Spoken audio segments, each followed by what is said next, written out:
말씀은 누가복음 5장 1절부터 11절까지입니다. 누가복음 5장 1절부터 11절까지 자신 줄 알고 우리 한 목소리로 합독합니다. 시작. 무리가 몰려와서 하나님의 말씀을 들을새 예수는 게네사렛 호숫가에 서서 호숫가에 배 두 척이 있는 것을 보시니 어부들은 배에서 나와서 그물을 씻는지라. 예수께서 한 배에 오르시니 그 배는 시몬의 배라. 육지에서 조금 떼기를 정하시고 앉으사 배에서 무리를 가르치시더니 말씀을 마치시고 시몬에게 이르시되 깊은 데로 가서 그물을 내려 고기를 잡으라. 시몬이 대답하이르되 선생님, 우리들이 밤이 새도록 수고하였으되 잡은 것이 없지만은 말씀에 의지하여 내가 그물을 내리이다 하고 그렇게 하니 고기를 잡은 것이 심이 많아 그물이 찢어지는지라. 이에 다른 배에 있는 동무들에게 손짓하여 와서 도와달라 하니 그들이 와서 두 배의 채움에 잠기게 되었더라. 시몬 베드로가 이를 보고 예수의 무릎 아래 엎드려 이르되 주여 나를 떠나소서 나는 죄인이소이다 하니 이는 자기 및 자기와 함께 있는 모든 사람이 고기 잡힌 것으로 말미암아 놀라고 세베대의 아들로서 시몬의 동자인 야고보와 요한도 놀랐습니다. 예수께서 시몬에게 이르시되 무서워하지 말라. 이제 후로는 내가 사람을 취하리라 하시니 그들이 배를 육지에 대고 모든 것을 버려두고 예수를 따르니라. 할렐루야. 하나님께서는 저와 여러분에게 복 주시기를 원하십니다. 그런데 복을 어떻게 주십니까? 사람과 사람의 만남을 통해서 복을 주시는 것이죠. 그래서 우리가 이 땅에 살면서 누구를 만나느냐에 따라서 우리의 삶이 달라집니다. 어떤 사람을 만남으로 말미암아 내가 낭패를 당할 수가 있고, 또 어떤 사람을 만남으로 말미암아 내 인생이 완전히 전환점을 이렇게 맞아서 아주 침체되어 있던 인생이 회복의 길로 접어드는 그런 참 좋은 만남이 있습니다. 오늘 성경에서 오늘 본문을 통해서 만남을 네 가지에 대해서 말씀하고 있는데요. 첫 번째 만남은 어떤 만남이냐 하면 자연인과 자연인의 만남이에요. 그러니까 어떤 신앙하지 않고 불신자들끼리 이렇게 만남이 있거든요. 그런데 이 불신자, 그러니까 자연인과의 만남은 오직 혼과 육을 위한 삶인 것입니다. 그러니까 인생을 살아가면서 비둘기처럼 멀리 봐야 되는데 멀리 보지 못하고 바로 앞, 그러니까 우리가 얘기하는 내 인생의 끝날 그때까지만 본다는 거지요. 그래서 이 땅의 것만 추구하는 것입니다. 이 땅의 것을 전부로 아는 그런 정도의 삶을 살아가는 것이에요. 그런데 이처럼 자연인과 자연인의 만남은 결국에는 어떻게 됩니까? 멸망이죠. 결국에는 멸망이 되는 것입니다. 그렇다면 두 번째 만남은 어떤 만남이냐? 두 번째 만남은 자연인과 예수님의 만남이에요. 그러니까 자연인이 예수님을 만나다는 거지요. 예수님께서 자연인을 만나 주셨다는 거지요. 이렇게 예수를 만났지만 그래도 불구하고 두 번째 만남은 어떤 예수를 통해서 자기의 치유와 어떤 문제 해결과 같은 이런 정도의 목적을 가지고 만나는 그런 경우인 것입니다. 이게 두 번째 만남이에요.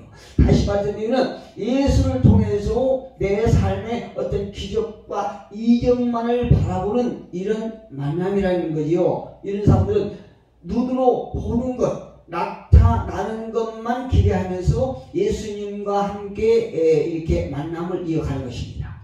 그 다음에 세 번째 만남은 어떤 것일까요? 세 번째 만남은 역시 우리가 잘 아시다시피 예수님의 지식이에요. 예수님은요, 어려서도 그 예루살렘 교회에서, 예루살렘 성전에서 많은 자들에게 이렇게 하나님의 말씀을 가르치지요. 그런데 다른 사람들이 아주 놀랄 정도로 그렇게 지혜의 지식이 많았던 분이 예수님이거든요. 그래서 예수님이 가지고 계신 지식과 또 정신, 이런 지식과 정신을 얻기 위해서, 습득하기 위해서 만나는 경우가 있습니다.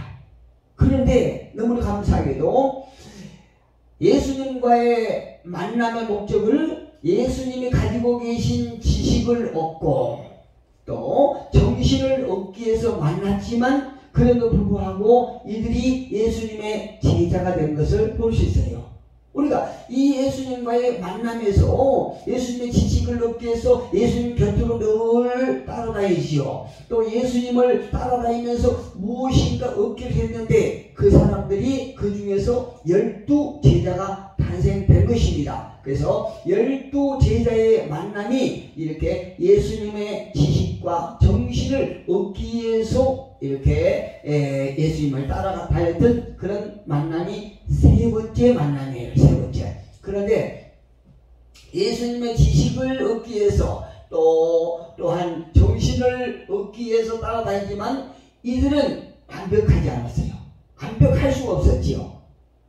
예수님의 삶을 습득하려고 제자가 되기는 되었지만 그럼에도 불구하고 어떤 제자는 스승인 예수님을 팔아먹었잖아요. 그러니까 예수님께서 많은 자들을 대하시고 그들에게 복음을 전가하셨지만 그 중에서 특별히 예수님께서 12제자를 선택하셔서 그들을 제자 삼으시고 그들을 산으로 들로 이렇게 데리고 다니시면서 많은 보고 듣는 것으로 훈련을 시키셨지만 이들이 완벽하지 못했어요. 예수님의 제자임에도 불구하고 그 제자들이 완벽하지 못했던 이유는 어디가 있었을까요? 그것은 다름 아닌 이 시기에는 예수님께서 완전하고 영원한 사역을 아직은 담당하기 전이었거든요. 왜 그랬을까요? 예수님은 신이지만 하나님이시지만 육신을 입었어요. 그러니까 시간과 공간의 제약을 받는 분이었잖아요. 그래서 제자들 역시 예수님의 제자다움을 보이지 못했던 것입니다.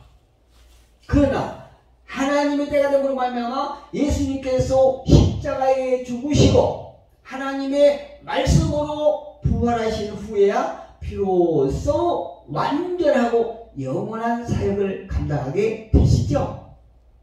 그때는 예수님께서 죽으신 후에 하나님의 능력으로 부활하셨던 그때 예수님은 이제 그 전에 죽기 전에 가지고 계셨던 그 육체하고는 완전히 다른 것이에요. 그때 육체는 우리와 동등한 육체였지만 이제 죽으시고 부활하셨던 그 육체는 우리하고는 전혀 다른 육체예요. 이 땅의 삶의 그런 육체하고는 전혀 다른 육체였거든요. 비록 육체를 입고 부활하셨지만 그럼에도 불구하고 완전한 하나님이시고 신성한 그런 육체를 입고 다시 부활하신 것입니다. 우리 모두가 이러한 사실을 믿기만 하면 완전한 하나님의 자녀로 태어날 수 있게 된 것을 믿으시기를 주님으로 축복합니다. 요한복음 1장 12절에서 요한은 이렇게 말해요. 영접하는 자, 곧 그 이름을 믿는 자들에게는 하나님의 자녀가 되는 권세를 주셨으니 할렐루야. 우리가 이 땅에 사는 날 동안 완전하지는 못하지만 그럼에도 불구하고 하나님의 자녀가 되는 누가요? 예수를 영접하는 자. 예수를 영접하는 자, 하나님의 아들을 영접하는 자들에게는 하나님의 자녀가 되는 권세를 주셨다는 거죠. 놀라운 일이죠. 이 사실을 믿고 예수님의 죽으심과 예수님의 부활하심을, 승천하심을, 또 다시 오심하는 그 약속을 믿는 자는 바로 사도인 것이에요. 성경에서 말한 사도인 것입니다. 이것이 성경에서 말한 네 번째 만남이에요. 네 번째 만남. 이런 만남은 인간이 예수님을 만나고 믿는 자가 믿는 사도가 되어서 예수님을 만나는 경우를 말하는 것입니다. 그리고 예수님은 이 땅에서 사역을 완성하시고 하나님 나라로 승천하셨어요. 그 위에 어떤 일이 일어났을까요? 사도행전 2장 1절로 4절을 보니까요, 이렇게 기록됐습니다.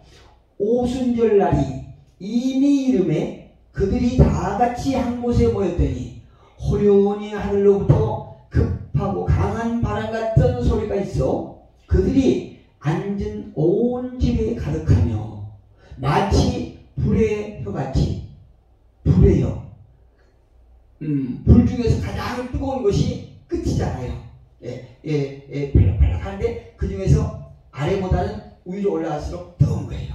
우리가 가스불을 생각하시면 그 이해가 됩니다. 마치 불의 혀같이 갈라지는 것들이 그들에게 보여 각 사람 위에 하나씩 임하여 있더니 그들이 다 성령의 충만함을 받고, 나가의 다락방에 모인 사람들이죠. 예. 성령의 충만함을 받고 성령이 말하게 하심을 따라 다른 언어들로 말하기를 시작하니라. 할렐루야. 저와 여러분하고 똑같이 이렇게 언어를 구사하다가 성령님이 충만하게 임했어요. 거기 모인 자들에게 성령님이 충만하게 임하니까 갑자기 다른 언어, 우리가 구사했던 언어하고는 전혀 다른 언어, 어떤 언어일까요? 하나님 나라의 언어지요. 예, 천국 언어죠. 예, 천국 언어로 말을 했다는 것입니다. 성령을 받기 전에는 내가 주인이 된 것이에요. 내 생각대로, 내 감정대로, 내 생각대로 이끌려서 내가 생각하고 말하고 행동하는 이런 삶을 살았던 자들이 성령님의 강력한 역사심을 받고 난 후에 성령님의 인도하심을 받아서 말하고 행동했다는 것입니다. 얼마나 놀라운 일입니까? 우리가 이 땅에서도 신앙생활을 한다고 하지만, 주일마다 늘 예배를 드리고 시간마다 기도한다고 하지만, 어떤 자들은 내 혼과 육의 생각에 이끌려서 삶을 살아가는 사람들이 있습니다. 내 혼의 생각에 의해서 내가 혼의 생각에 의해서 끌려다니면서 혼의 삶을 살아가는 사람이 있어요.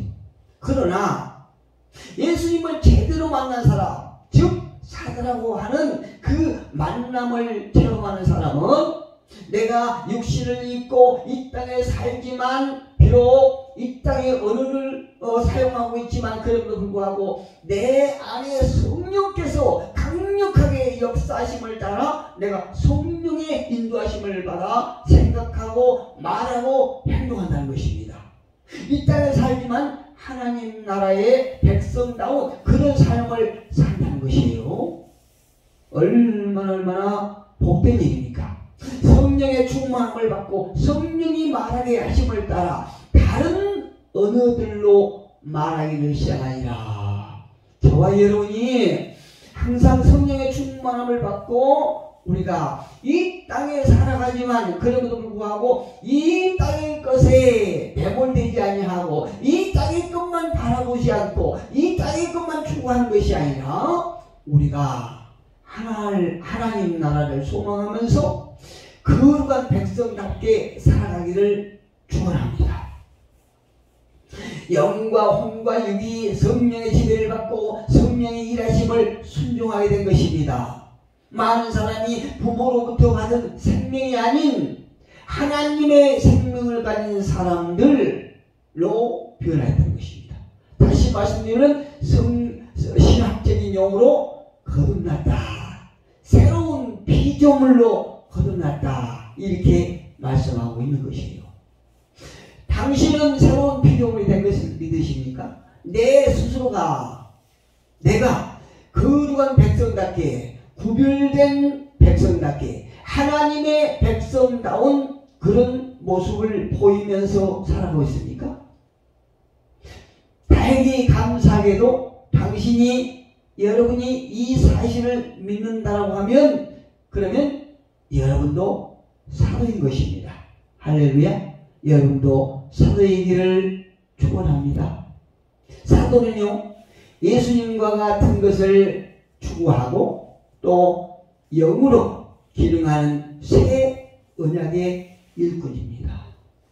사도 바울은요, 그의 책 고린도후서 3장 6절에서 이렇게 말합니다. 그가 또한 우리를 새 언약의 일꾼 되기에 만족하게 하셨으니 율법 조문으로 하지 아니하고 오직 영으로 함이니 율법 조문은 죽이는 것이요 영은 살리는 것이니라. 할렐루야. 하나님께서 주신 율법이 왜 우리를 죽이게 합니까?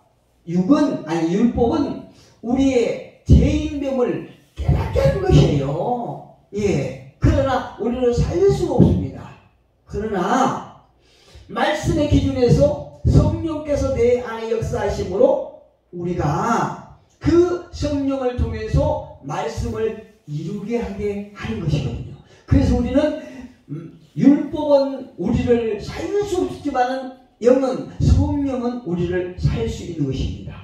왜 그럴까요? 그것은 예수님이 영이기 때문에 예수의 생명이 우리 안에 있을 때 우리는 그 생명이 우리를 살리는 것입니다. 사도인 저와 여러분도 영으로 기능하는 것이죠. 그리스도와 사도로 만난 사람에게는 어떤 축복이 있을까요? 영이 하나님께로 태어나는 축복이 있습니다. 할렐루야. 저와 여러분이 썩어질 육체를 입고 있지만 그런데도 불구하고 하나님의 영, 예수의 영이 저와 여러분을 태어나게 하는 것입니다. 예수님을 믿으면 그에게 있는 하나님의 생명이 믿는 자 속에 들어오기 때문에 그러는 것입니다. 이것을요, 베드로 사도는 그의 책 1장 23절에서 거듭났다고 표현하지요. 거듭난 거예요. 우리가 세상에 있을 때에 예수의 영이 우리에게 임하지 않았을 때에 내 안에 하나님의 영이 있기는 있지만 그래도 불구하고 그 하나님의 영이 하나님과 단절되어서 죽은 영이었던 저와 여러분에게 하나님의 생명이 우리 속에 들어온 것을 말하는 것이요. 이것이 거듭났다는 것입니다. 이런 사람은 예로부터 내려오는 조상의 저주에서 해방되었습니다. 그리고 베드로전서 1장 18절 19절에 말할 때에 우리가 조상들로부터 내려오는 그 저주에서 해방되었을 뿐만 아니라 왕같은 제사장을 와서 되고 또 거룩한 백성이 되며 그의 소유 삼으실 것이요. 할렐루야. 하나님의 것으로 삼으실 것이란 말이에요. 예전에는 마귀의 것이었는데 이제 하나님을 예수님을 만남으로 말미암아 이제 하나님의 것이 되었다는 거지요. 얼마나 놀라운 사실입니까? 하나님께서 저와 여러분을 당신의 백성으로 당신의 것으로 삼아주신 이유가 있을까요? 목적이 있을까요? 있겠지요. 이렇게 말합니다.